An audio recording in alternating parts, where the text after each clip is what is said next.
Thanks, Felicia. Welcome everybody to some Halloween paint pouring. So today's theme of paint pouring is going to be paint pouring onto some Halloween shapes. So it definitely has a Halloween feel, but you don't need to go all the way deep into Halloween if you're not ready yet, or if you don't want to. Just really any kind of shapes, any kind of coasters, any kind of picture frames, all of those things are going to work really well with paint pouring. We're going to do about 3 different techniques, talk about some different things. I also might give some tips as we go about how to throw your own party. So if you want to have some people over and have a paint pouring party, it's a really fun, easy craft that doesn't require a lot of concentration, doesn't require a lot of skill. It really just, I've never seen paint pour turn out ugly. So I love that everybody can be proud of their work when they're done, instead of having a craft where it's like, oh, mine's gross, mine's good, mine's this, mine's that. You don't have to judge it. Everybody's is beautiful and everybody's will just be different because it's so unique. Watching the paint just flow is such a relaxing thing. So keep that in mind, that maybe you just want to watch this video just to watch the paint kind of flow and go and see what we come up with. So enjoy either playing along or watching. And remember that this will be on YouTube on Monday. So if you're interested in watching it again or looking at some of the techniques a little bit closer, you can always come back and watch that. So let's talk about supplies. Let me switch over. The first thing you'll notice here is my paint pour pan. So this is a Michael's finger painting pan that is in the Creatology section with the kids. So it's obviously meant for kids crafts, which means that it's going to catch a lot of mess. And guess what? Paint pouring can be messy. So you want something to catch your mess. This is a really good idea. You can also line it with paper towels. You can line it with like a wax paper so that you just pick that up, or even a garbage bag. If you open up a plastic bag or a garbage bag, you can take that paint off and you can just get rid of it quickly and easily without having too much of a mess. So yeah, I definitely want to show you some ideas of how to do this. If you were doing this as a party, I would probably give each person a particular station. Another idea that I have kind of handy over here off to the side is like the lid of a computer paper box. So if you have like a banker's box or something like that, something that has a lip would be nice, some kind of lid from something. And then, like I said, if you want to line it with plastic, line it with a garbage bag, line it with paper towel, something like that to kind of absorb and keep the mess in one place. You'll also notice that I'm using these little rings. So I just took a piece of craft paper or cardstock or something, cut up little strips and taped them together into rings. And the reason why I'm doing that is because when I'm doing my paint pouring, I want my paint to be able to drip. So I'm kind of giving this a little bit of some height so it has somewhere to drip. Because if you just let it drip onto the pan and you let it dry in the pan, it's going to get stuck and all that paint's going to kind of crack off and it might start peeling.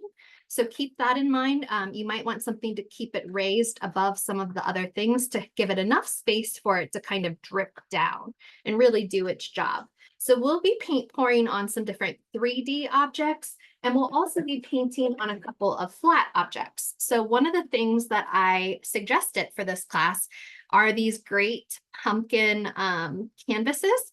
They're again in the kids section, but kids don't need to have all the fun. We can have the fun too. So we're going to use this. I'm going to go ahead and actually open this right now. And it comes as a 2-pack. Which means I get 2 canvas pumpkins. So again, this is a great idea if you're going to do a party. Grab a couple of these packs. Maybe everybody gets one of these canvas pumpkins. Maybe everybody gets a 3D pumpkin. Maybe everybody gets a picture frame, and you can all kind of have 3 different tries to do something really cool with your paint pouring. So this is what the 2-pack looks like. One side is just solid cardboard cardstock, and the other side is more of a canvasy kind of feel to it, so you can feel that canvas feeling. And then I'm also going to be paint pouring onto a frame. I might paint pour onto some mini pumpkins, but imagine you can do this with the larger craft pumpkins also, and kind of show you some of the tips of how to be able to do full coverage on a pumpkin too. So keeping that in mind. But we are going to start with one of these canvas pumpkins.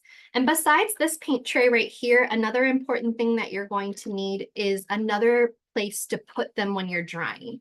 So since I'm going to be doing more than one thing, I'm not going to leave it in this green tray to dry. I'm actually going to transport and move it to a red pan behind me, so that I can have it dry over there or have a space again that's meant for a drying situation.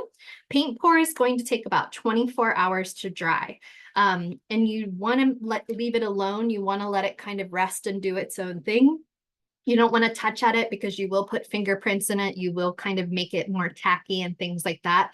So you want to leave it somewhere for 24 hours. So if, again, you're doing some kind of party situation, make sure that before you get started, you write on the back of it people's names so that you don't get them confused. Or if you want to write the names on the rings or something like that to kind of keep it straight, maybe like make a little table tent and put it in front of where their drying station is. So that's where that person's stuff goes.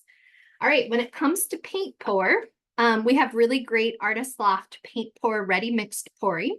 So what's cool about this is that it is specially formulated to flow. So it's very, not runny, but it is very fluid and it will flow all over the canvas, which is what we want so that we can make some cool designs. You're going to want some cups, some little paper cups or something like that to be able to do some of these different techniques. And you're going to want a couple of different colors of paint pour. Now, I usually recommend something like starting with 3 colors. If you start getting into 7, 8, 9 colors, it's going to get pretty muddied. The colors aren't going to get muddy, but it's just going to get really complicated to look at with your eyes. So sometimes it's a little bit more aesthetically pleasing just to use maybe 2 or 3 colors. So I'm going to start off with this ready mix paint. And I did suggest in the shopping list for today a little set that has several different colors. You can also buy it by the bottle. And of course, there are other brands that you can find too. Deco makes some really great ready to pour colors. So does Spin. Let me see if I can find one of those. I obviously love my paint pour so much that it's so messy because I just love playing with it. But these Drip Drizzle and Spin ones, I think they're from Plaid also, are really great paint pouring paints. And you can always make your own if you have some of the fluid medium to add into some paint and make your own. So the first thing we're going to do today is called Flip Cup. So Flip Cup is going to be exactly what it sounds like, where I'm going to pour a bunch of different colors and layer them into a cup. I'm going to flip the cup onto the canvas, and then I'm going to release the cup and let the colors go. So if you have a pretty absorbent canvas like this one, you might want to give it a little bit of a prime before you go. So I have some white paint pour paint that I'm just going to kind of start out with directly onto the canvas. And I'm just going to use a paintbrush just to kind of give it like a light base coat. And what I'm kind of doing by spreading this white around is giving the paint that I'm about to pour somewhere to go, something to join up with, something to move around with, so that it has a little bit of an easier time flowing over the whole entire canvas. Now, if you don't want to have any background of white, maybe you want this to be a black pumpkin with some other colors on it, then right now, maybe you want to do a base coat of black. And you don't have to use the paint pouring paints to do your base coat. You can always use some acrylic craft paint or one of these Artist Loft kind of acrylic paints as well. That can help you just kind of get something onto the canvas so that it can start moving. Now, this is a relatively big canvas, so I am going to use a relatively large amount of paint. And we can always do more once we do our first flip cup. So here's my paper cup, and I'm going to add a layer of this blue. And then I'm going to add a layer of a gold. And I'm going to add a layer of the blue and the gold. And what's great about paint pour paints is that they are separated. See how the colors are still separated? That's how they're formulated. so that they don't mix together and just all make brown all the time. They stay their own color when they're next to another color, which is a really cool feature of this. Maybe I have a little bit of silver too. And because this is a relatively large canvas, I think that this full cup is probably going to give us enough flow to cover the whole thing. But this is one of those really fun parts where if I was with a group of friends, I would probably make this a very dramatic moment right here. So you can do this two ways. You can flip the cup, or I like to put the canvas over top of the cup and then pour it upside down. And then make this your dramatic moment. So maybe don't all do it at the same time, like watch each other, because that's fun. It's fun to see how everybody's is going to be different and what's going to happen with the paint. That's one of the funnest parts, so don't skip on that. So let me get a countdown, and then we're going to see what this is going to become. Ready? 3, 2, 1. Oh, let it go, let it slide. I'm going to naturally let it move for a little bit. And then when I want to, I'm going to start tilting it. Oh my gosh, I like this already. I'm going to turn off this light so that doesn't reflect. There we go. And I'm just tilting the canvas around and kind of stretching those colors. I have plenty of paint on here, and I'm not going to be afraid to just let it go into this tray. That's what the tray's there for. Love this. I'm going to keep stretching it to this side too. And I'll tilt it back over for you to see in just a moment. So let me just let it flow to this side. Let it get some coverage over here. Nice. It's very worldly, this pumpkin. And it seems like so far I've left the stem white.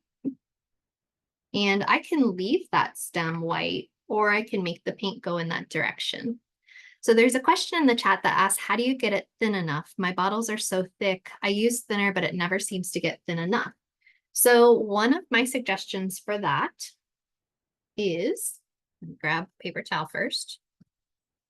I expect to get messy, so this will happen. This is going to keep going. This is going to keep moving as we're talking.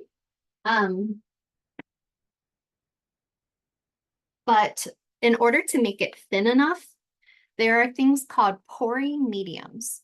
So a pouring medium is the chemical formulation that helps keep the colors separate.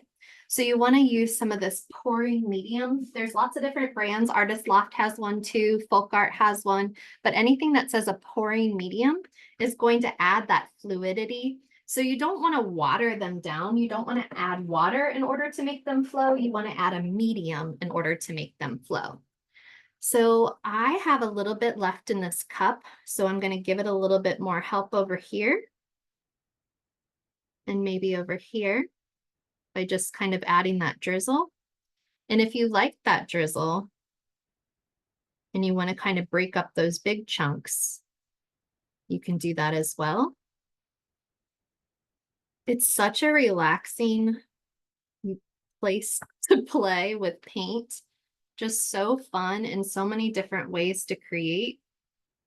Got a little bit of a bubble over here that I'm kind of mixing around. You might have also heard the technique of using some silicone, and there are some drops that you can put that will start making some different cells. You can also take a straw or something and you can blow around the paint. Hey, Megan, there's a quick question in the chat asking, do you add the pouring medium if it's already a pouring paint? You can, and that would make it, so if you're pouring paint is what you're having a problem with and you're not thinking that it's thin enough, you can add paint pouring medium to that. But if you're starting from scratch, the pouring medium is going to help you. If you're starting from scratch, you're going to pour in the paint pouring medium and then add some soft body acrylic into the rest of it and mix it up really good before you start using it. So this pumpkin is on its way. You might have seen me add some movement with some air. You can do that either using a straw or just literally blowing on it. And I think up here, I'm going to kind of play with the top. And I'm going to make sure that I kind of have some coverage all around. And then I think I'm going to move this off to the side and let it start drying. I don't know. What do you think? People who are watching with me live, should I make the stem gold? Should I leave it white? What do you think?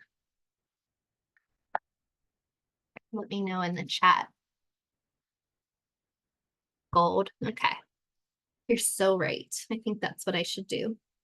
And I have a couple places where I just put my finger and kind of made the white go a little bit more than I want it. So I'm going back and touching those up.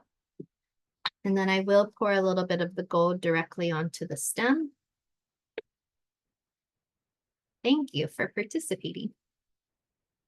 And I'm gonna paint that around. And I can keep adding that if I want. I think I want to make it a little bit darker. So I'll let it do its thing and tilt it, but I don't want to tilt the blue into that. So I'm going to be careful when I tilt it. So this first technique that I was showing you was called flip cup.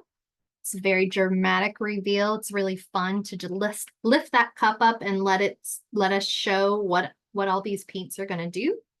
I'm going to put this off to the side and we can kind of revisit this later. I have a personal Instagram called 4M Coleman. So if you want to come back and kind of look at some of these paintings after they've dried, I'll take some better pictures of them so you can kind of see the final product. You can visit that.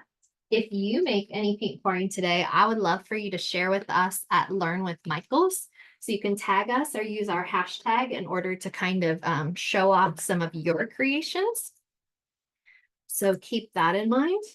The next thing I'm going to do is I'm going to go to a frame. Because I'm working at a desk in my studio, I have some like wet wipes or something like that too to kind of wipe down my fingers. Of course, use gloves if you want to use gloves. I'm not afraid of getting messy, so I don't feel the need to use. So there's a question that says, was the base coat dry before you poured the paint? And the answer was no, because I didn't mind having some of that white base coat show, and I didn't mind having some of that white base coat mix around with the colors that I had. So another question in the chat says, can we attach pictures here? Yes, throw some pictures into the chat. I want to see what you're making. That'll be so fun. Please do that.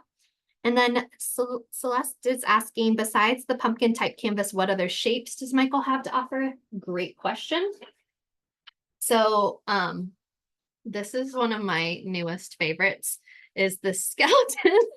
So this is a wooden paint pour skeleton that I could do.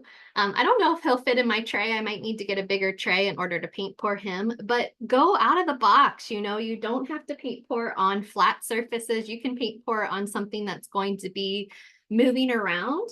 I also like the idea of paint pouring on ceramic. So this is one of these really cool shapes that shows up for the Day of the Dead. And I love this ceramic Sacred Heart, so we can use that and it can easily spread around too. And then if you want to go back after it dries, let it dry for about 24 hours, but then you can go back with a paint pen over top of your paint pour and kind of add some style. So, hey, I want to do this. Now I've convinced myself that this is what I want to do right now. So let's go ahead and do something ceramic. If this is a pumpkin, if this is a ghost, if this is all kinds of things. Ooh, birdhouses is a great idea. Yes, someone just put that into the chat. So we can use some fun colors in order to make this one. We're going to do a different technique, which is more called puddling. This time I'm not going to put a base coat, and I just want to show you that there's not that much of a difference between me putting a base coat or not putting a base coat when it comes to something very small.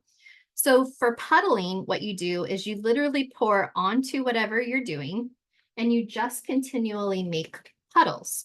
And the puddles are just kind of putting paint onto your canvas, which in this case is this shape.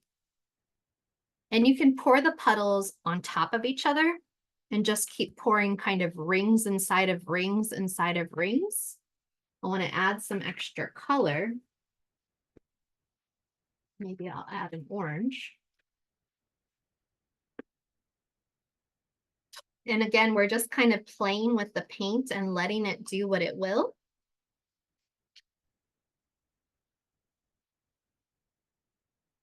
Oops, I should have shaken that one. I'll hold this up a little closer and show it when I'm getting closer. So I'm puddling by just pouring the different colors directly onto the shape.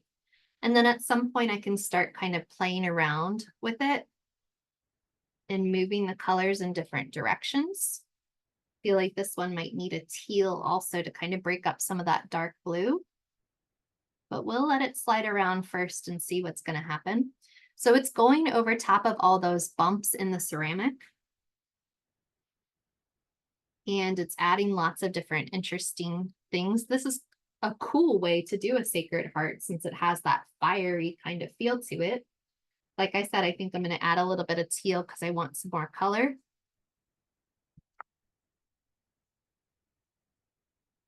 So I'm puddling, or basically pouring on top of pour. And I know some of you might be out there thinking, what a waste of paint. What are you doing, Megan? That's a lot of paint to be using. But there are ways to reuse the paint and to do different things with what I'm creating. So I do not see it as a waste. And also the whole point of a pouring medium is going to help you make your paints last.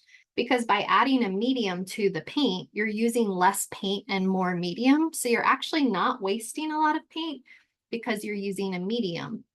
And these paint pour bottles are usually larger because it doesn't take as much to produce them because it's more medium and less actual paint. So am I making a mess? Yes. Is it fun? Also, yes. Ooh, we got another picture in the chat. So I did not use a base coat on this one. It's just a ceramic object that's already pretty flat. I want to kind of clear up some of this muddle. So I'm going to add more teal over here and keep puddling it on. Megan, do you mind if I make a just quick observation for everyone so Sure. that they would know? So definitely as she's paint pouring, or if you paint pour and the paint that's left over in the tray, you can always make jewelry out of that as well. So once you let it dry, you can actually use a bezel and just find the best spot you would like. And actually, you don't even have to let it dry. You can actually just put it right directly into the paint and find a good spot you would like and put that bezel over it. And then once it dries onto the bezel, then you can put it on a necklace or make it into a pin. Absolutely. See, we will use our resources, Felicia and I. I also sometimes use it for a base coat. So if I don't want to waste paint on a new base coat, I might go with that. What is she creating? You know, it's going to keep moving, especially because this is a 3D shape. So you just really, that's the surprise and the fun of paint pouring, is that you just don't really know what it's going to turn into. And sometimes you're going to see some things that you don't see when you're holding it right here from this perspective. So I'm going to leave this be, believe it or not, and I'm going to go ahead and put it into my tray for drying. So as Felicia was talking about this paint, you can also take a frame, take a canvas, especially if you keep using the same colors over and over again so that they're not so many different colors. You can push something into that paint and you can collect a lot of that paint. So actually, I might be doing that next. Let me give my fingers a little bit of a wipe down and then we'll move on to a pumpkin. So I see a couple more pictures in the chat. Feel free to drop some in if you've made some before or if you have making some right now. I'd love to see what you're working on. Don't forget to share them at Learn with Michaels, which is our classes Instagram. There's lots of good information about lots of different classes that we have to offer. So I'm just getting my hands kind of a little bit more under control before I start my next set of paint pour. And you know I'm going to get this messy one more time. So here we go. All right. Let's go with the pumpkin. So with the pumpkin, it's a little bit more challenging because when you start pouring and you pour here, it's going to settle in here. And then it tends to go down the cracks of the pumpkin and not go over here. So when you start your pour, you might want to actually start holding your pumpkin in this direction rather than this direction. If you don't want your stem to get any color on it, if you want to leave the stem looking natural, a good way to protect it is using some masking tape. So I'm going to take a little piece of masking tape. And I'm going to cover up my stem. So the base for the first project was a Creatology pumpkin. So that's in the kids section, are all these different shapes. Last year they had sugar skull shapes too for Day of the Dead. So they might have some of those available, or you might have some of those from last year as well that you can use. So here's this. I think I'm going to show you this one with a little bit of a base coat of craft paint. So I'm going to take a little bit of orange craft paint and I'm going to give this pumpkin a little bit of a base coat. You don't have to do this. You can do this with paint, pouring paint. You don't have to do this with acrylic paint, but I just want to kind of get some paint on here so that the paint I'm pouring onto it has somewhere to go. So there's another question that asks, is there any surface or material that the ready mix paint pour does not adhere to? Great question. So if it is a very absorbent surface, like cloth, it's not going to move. But if it is something that is more tightly woven, like a canvas, it will definitely move. It will go on glass, but glass is a little bit tricky to work with. Ceramic and wood are probably my first go-tos. Obviously, you can paint pour onto plastic also. Plastic and paint sometimes need a base coat of like a spray paint to kind of get that, or maybe a gesso in order to get that plastic ready to adhere to something else. So yeah, I think glass would work, but I do think glass is going to be much harder to kind of work with. So I think my first choices would be wood, a smooth wood, of course, and also a ceramic. A ceramic that's already been fired and is very smooth. So the smoother the surface, the better. So in that case, glass would work, but I don't know. I don't think I've had a lot of success with it yet. So there's another question that asks, could you use slick stick like what you would with chalk paint on glass? Yes. And then another person is saying not terracotta, and I do agree with that. Terracotta is pretty absorbent. It has a lot of pores in it, and so the paint tends to get sucked up by it, kind of like a styrofoam. So you lose kind of the effect of the paint pour because it gets sucked up rather than spread around. So yes, thank you for putting that. So I don't know a lot about a slick stick. I'm guessing that's like an actual paint, like stick that looks like a glue stick, but is paint, is what I'm kind of guessing that is. If you have more information, let me know on that. Because I don't think I've ever heard of that, believe it or not. All right, so this doesn't have to be perfect because this is a base coat. I just want a little bit of orange to show regardless of what else I'm about to do and what else might happen. I'm going to choose some brighter colors this time. So I think I'll go with like a red. I'm going to use my cups, but I'm going to do more of a puddling again. So I'm going to put some red into this cup. And I'm going to put, what else do I want? Maybe this green. So any non-porous surface is good, you're right. So there's another person in the chat who has had success with mirrors and windows. So yeah, feel free to try that again, or I need to try that again to see if I can do that better. So I'm pouring some green into this cup and some red into this cup. And I'm going to start pouring onto this 3D pumpkin. And like I told you before, if I start to pour here, it's all going to kind of gather into the stem of the pumpkin. And if I pour here, it's going to start going down just the cracks of the pumpkin. So I do want to pull it to the side and start there to be able to start getting in between some of those spaces.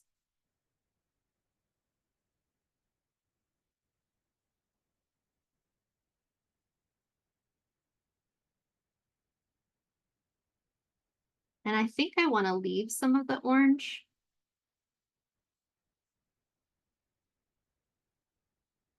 And then this time I am going to pour a little bit from the top to let it drip down, because that's going to give me kind of like a bloody effect.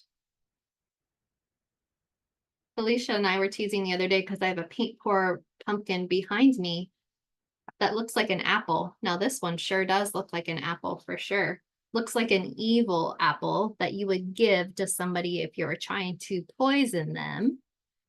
But I like this effect of the red dripping down. Look at some of those cool spots that are kind of popping up. I love that.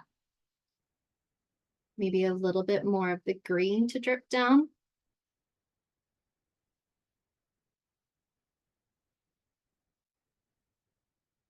Love it.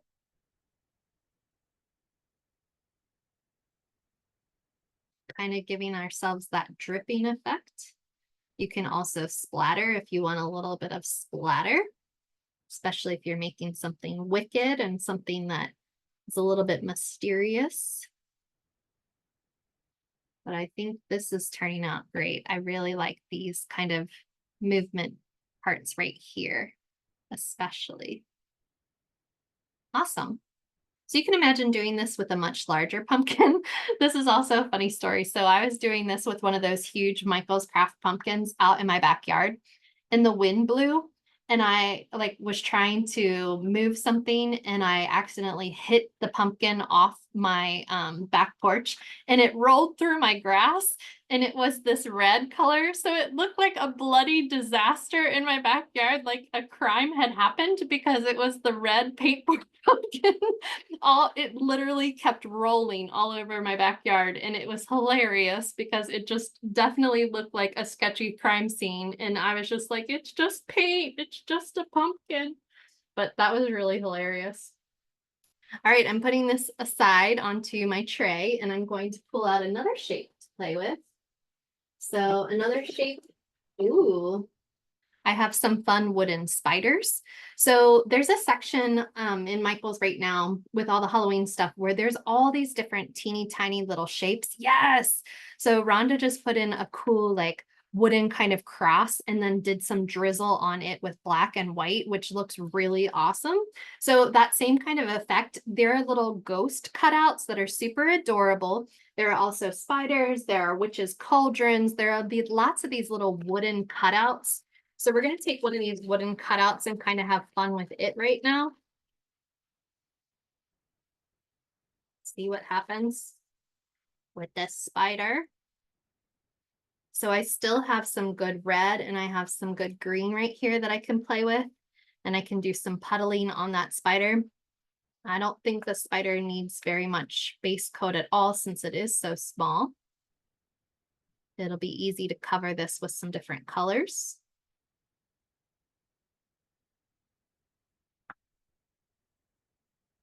And then as I move it around, reveal some of that green underneath.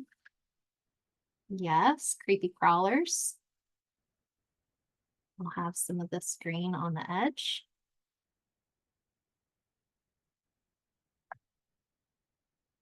Cool, plain paint pouring with 3 colors. That's awesome. So the question in the chat too says, can you show the tray for drying? Yes, I will definitely move over there. I'm going to try and give this spider a little bit of that, what I like so much on the pumpkin, by kind of letting some of those colors kind of dive into each other.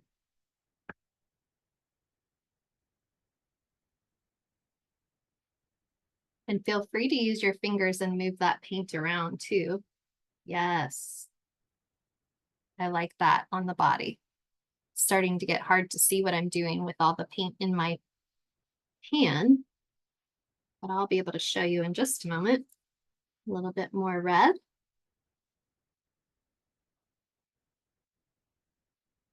This is so fun. I can imagine not just kids enjoying this craft, but really just get a group of friends together in a whole bunch of different shapes. It's really fun to make. And then you can honestly take these once they're dry, and you can take the frames I suggested. This is still in plastic, so I'm not going to ruin it. But you can attach these. So you can paint the frame maybe a solid color and then attach several of your wooden pieces that you just paint poured. And I think that's going to be a really fun way to kind of personalize a frame. But I really like this one. I think this is looking very cool. Just want to get a little bit of that white right there. And then I think this one is going to go to my drying pan. So I will show you my drying pan, I think, very carefully.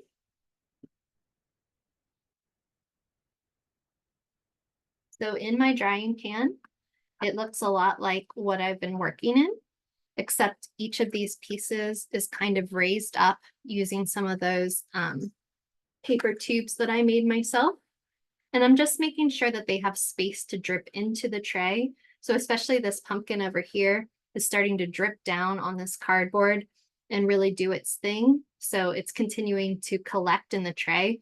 So the point of the drying tray is definitely to capture any paint that might be still moving and might be coming off any of those surfaces, and make sure that I'm not making a mess out of everywhere that I touch. So that's something. I've captured this ring of paint right here with this red and green. So I'm going to show you with another one of these spiders how I can kind of reuse the puddles and the madness that I have going on in the tray. Here we go. Yes, somebody just suggested a series of these painted spiders and then attach them to a string like a garland. So watch me dip this cool spider shape into this beautiful puddle I have going on here. Let's see what I come up with. Yes. Oh my gosh. I need something white to be able to show this off a little better. Check that out. How cool with just that extra paint, right? I love the little touches of blue on this leg. And you can see this paint puddle I have going on here is looking pretty good. So I want to do that again with another spider I have. And I'm going to lift this up to show you. Look at how pretty just the puddle is, right? It's very pretty. Boop. Dumping a spider in there. Yes. That got a lot of green. I want to get a little more red on that one. Let's see what this looks like. It's always a fun game. Okay. Okay. I like all those stripes on the legs. That's looking good. Thank you. All right. Let's move on to one of our last pieces, which is going to be the actual picture frame. So I'm going to go ahead and open this picture frame. Maybe. Since my hands are so dirty. You know what? I'm going to do one more before I do the picture frame, because I'm a little bit obsessed right now and can't stop because I'm having a lot of fun, and I hope that you are too. So I'm going to take this big canvas and I'm about to try and paint it into this splash. Let's just see. Okay. So I can use this as a base coat, and then I can work over top of this. So I have plenty of paint on my canvas that's going to move around. And then I'm just going to keep letting it move around in ways that I want it to move around. So I want to raise this up from the paint a little by putting some of my cardboard rings into my tray. I'm going to start with this base and see what happens from here. And I'm glad to have this paint pour all kind of contained in this plastic tray. I still have this cup. We have something called a dirty pour, So a dirty pour is when you take a cup and you basically pour a bunch of leftovers into it.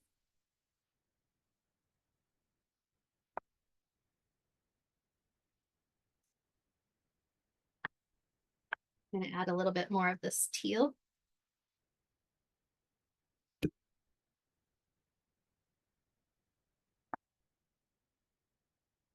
So I'm just adding layers into this cup. You can see what's going on inside of my cup. And then a dirty pour is just a little bit different from a flip cup. This is how we start it with flip cup, and then we obviously flip the cup and let it go. But a dirty pour is to pour on with these layers rather than flipping the cup.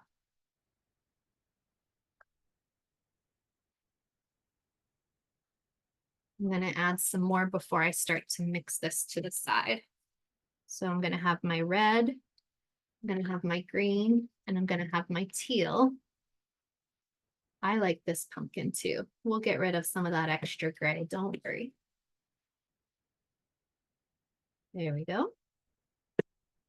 And I'm going to fill my dirty pour cup again just by adding the layers of this. And you can add them in different orders. You can put more of one color, less of another color, if that's what you want to do. And then I'm going to start pouring this one. Kind of trying to fill in some of those other spaces before I start spreading this around. Okay, here we go. I'm going to start spreading this. This time I did go all the way up to the stem. And I'm moving this around, and I already think this might be my favorite. What do you guys think? This dirty pour did us really well. So we started with a lot of just random paint from our tray. And that random paint gave us plenty of place to work and plenty of places for the paint to flow. And I am enjoying watching this move. And yes, this is definitely a masterpiece. I really, really like this one. I really don't think there's anything else I want to do to it. I really like this one. So I'm going to put it off to the side and let it dry. And then we'll do one more paint pour together before we leave. So in the meantime, if you have any questions about any of the things and techniques that I've done so far today, let me know in the chat and see if I can answer any more last minute questions. Again, if you're thinking about hosting a party, I recommend getting some of those packs of pumpkins. They come in 2 of those large canvas pumpkins per person or per pack. So you can buy a bunch of those packs, buy some of these trays, or if you don't want to buy trays, you can always make some trays out of cardboard, or grab some extra pieces of cardboard here and there that are going to work for you. I think since that works so well with picking up the base coat using the extra paint, I'm going to do that again with my final frame. And I'm going to do one more pour onto a picture frame. And a pour is going to be better than a flip cup on a picture frame because of how the picture frame has the hole in the center, obviously. So we'll try and find some pictures of the jewelry. I don't know if I have any to be able to show you right now, but this does dry, and it dries into like a plasticky kind of film, which is really kind of fun to play with. I've seen people take like cookie cutters and make shapes out of that plastic film.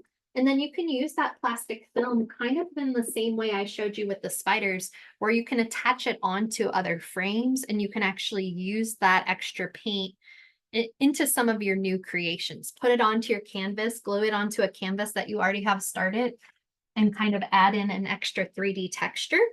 And then just like Felicia was saying, you can take that, a bezel is like a little metal piece. It's like a little metal frame. So if you have a piece of this, you can put a bezel into it, and then you can put a little glue into the bezel and keep that beautiful paint inside of that bezel and make a really nice piece of jewelry. So that was the suggestion she had too.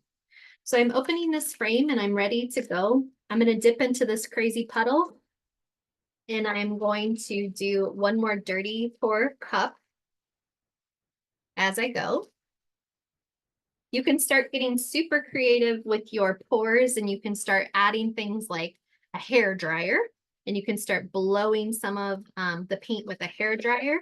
Just know that that's going to be even more messy than the situation I have going on here, so be careful with that. So here's my picture frame. I'm going to dip it into here and grab some base coat. And then I'm going to pick a couple of different colors and make this final piece with you. And again, let me know if you have any questions. That's not the most beautiful color I've ever seen, but we will change it. We will make it the most beautiful. I think I'm going to stick with the colors I've been working with. I really like, I'm using right now this Deco Art green. It's called a chartreuse. That is very hard to say. I have Artist Loft and it's in a crimson. And I have Artist Loft and it is in aqua green. So those are the three colors I'm going to do a dirty pour with one more time. Going to kind of load up my 3 color cups, my red, my chartreuse, and my aqua green. And one last pour for good measure. Ooh, looks like Esta shared in the chat a beautiful paint pour picture. It does almost look like leaves. This is definitely fall. It's definitely fall. All right. I'm going to take a cup and I'm going to add some of the layers of the different colors. I'm doing smaller layers this time.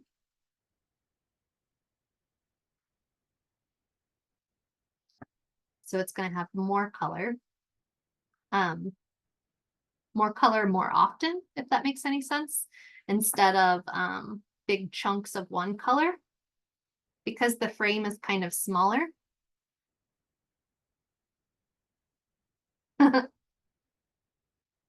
Yep. Okay. Little minnows out of your plastic tablecloth. I love this. Look how cool that is. All right, and then I'm going to start pouring.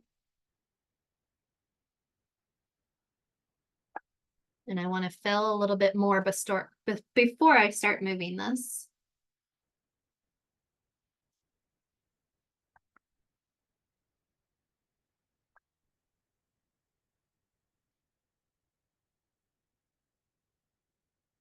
It's giving me kind of some psychedelic waves over here. I like it. Kind of retro.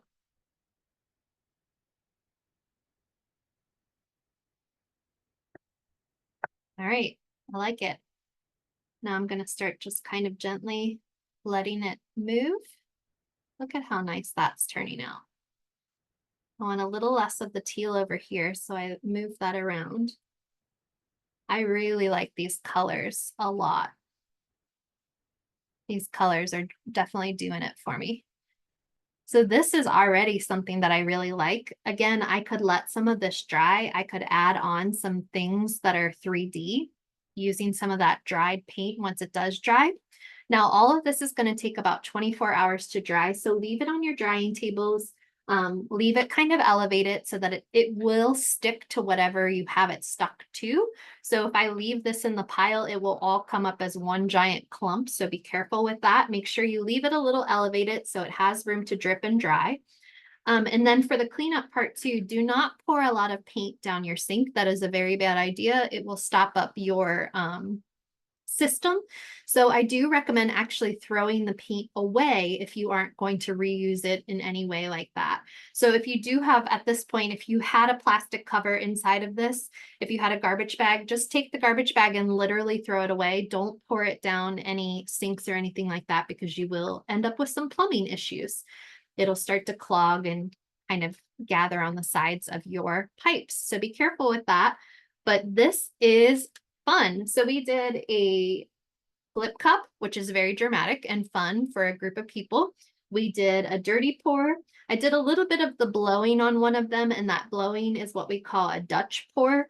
I'm not sure why it's called a Dutch pour. If anyone knows and wants to tell me, I would love that information. But we use lots of different shapes too. So feel free to go find some funky skeletons, some witches, some hearts, some pumpkins, whatever it is that you enjoy, and make them even more beautiful. So thank you so much for coming today. I have to go clean up my hands and clean up my mess. So bye, everybody. See you later.